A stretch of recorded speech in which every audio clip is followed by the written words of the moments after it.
হাদি হত্যার প্রধান আসামি ফয়সাল করিম মাসুদ গ্রেপ্তার। ওসমান হাদিকে খুনের ঘটনায় জড়িত প্রধান দুই আসামিকে কলকাতা থেকে গ্রেপ্তার করা হয়েছে।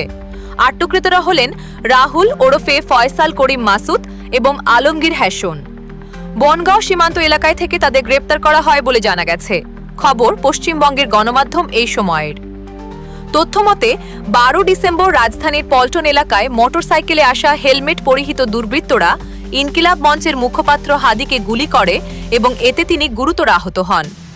তদন্তকারীদের মতে হামলাকারীদের মধ্যে একজনকে ফয়সাল করিম মাসুদ হিসেবে শনাক্ত করা হয়েছে।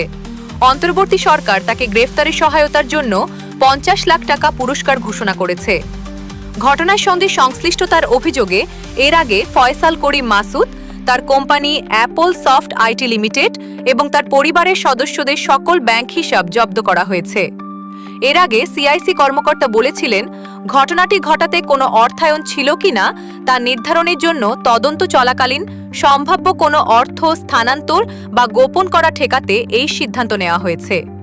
হাদিকে গুলি করার ঘটনার তদন্ত আইন প্রয়োগকারী সংস্থাগুলো চালিয়ে যাচ্ছে, আর আর্থিক গোয়েন্দা কর্তৃপক্ষ এই মামলার সাথে সম্পর্কিত সম্ভাব্য আর্থিক যোগসূত্র এবং লেনদেন পরীক্ষা করছে।